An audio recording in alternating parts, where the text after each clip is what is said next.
I wanted to share with you this clip of Alan Greenspan. See, this is part. I'm trying to explain, how did we get into this thing, right? How did we get here? This economic disaster. And yeah, Reaganomics, easy answer. But the core foundation of Reaganomics comes out of libertarianism, which was founded in 1946 by the U.S. Chamber of Commerce as a way of giving a philosophical and political rationale to letting businesses run the government, basically to fascism. And objectivism, which was Ayn Rand's personal variation of the same thing, which was that, you know, the billionaires in the marketplace will always do the right thing and workers are stupid and shouldn't have any say in things. And that democracy is a bad thing. Objectivists and libertarians do not believe in democracy. And that's not a slur, it's simply a simple statement of fact. Some of them will proudly proclaim that, in fact. So Alan Greenspan was such an objectivist, such a follower. He had been inaugurated, or whatever the word is, initiated into Ayn Rand's cult in New York City back in the 1950s. I think it was 56. When she died, he brought a wreath of flowers shaped like a dollar sign to her funeral. This is how much of an acolyte of Ayn Rand that Alan Greenspan was.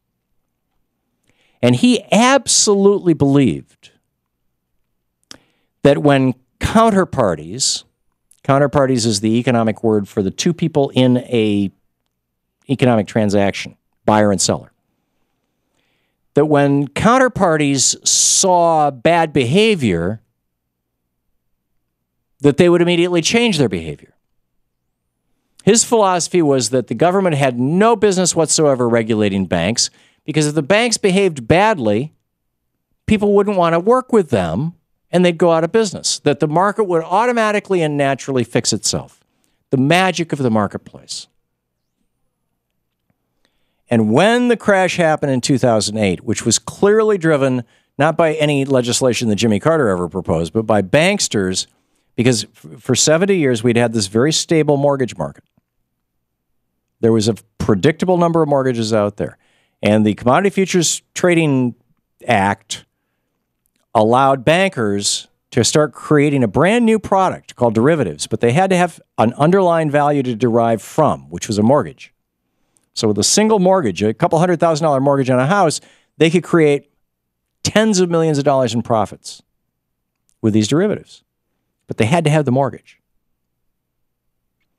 So they started, and so Greenspan basically deregulated the banks. He said, we're going to ignore the oversight. Ted Geithner was head of the New York Fed, which oversaw the banks in New York City, and he said, I'm not, hands over my eyes, thumbs in my ears, hands over my mouth, see no evil, hear no evil, speak no evil. And so the banks, there was such a demand for mortgages because the banks could turn these into derivatives, into trillions of dollars of derivatives. They needed billions of dollars worth of mortgages. And the mortgage market was stable. And so they had to create mortgages out of thin air. And so they basically said to the loan originators, to the countrywides of the world, just loan to anybody. I don't care. Loan to anybody. I just need the mortgage. I'll pay you a commission off the top. I'll buy the mortgage from you the day after you originate it. So you don't have to worry about the fact that the guy that you just gave that mortgage to, there's no way he can pay it back. We'll take the risk because we're going to make millions of dollars on this $100,000 mortgage. So if this mortgage goes bad, we'll just pay it off. It's no problem. This is really how it happened. And when it crashed, what had happened was the banksters has taken so much of that money out of the system that they couldn't pay those mortgages back. Or they wouldn't.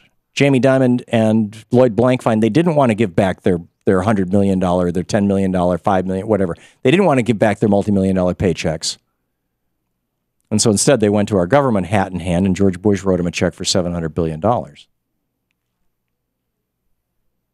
Excuse me, 700 billion, not million, billion.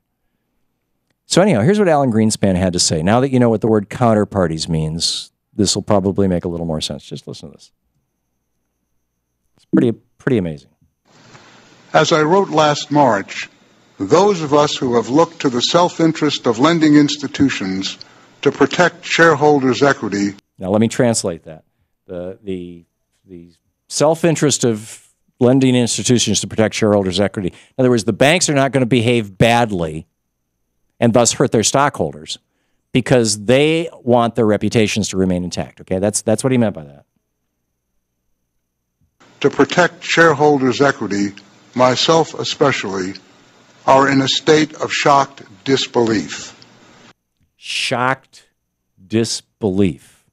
And then he goes on to say, it apparently doesn't work.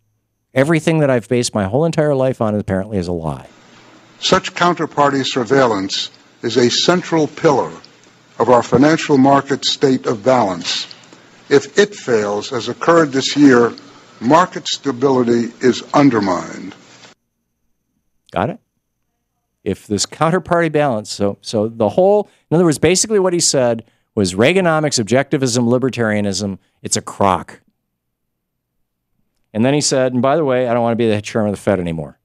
I'm done with this gig. I'm out of here. And that's where he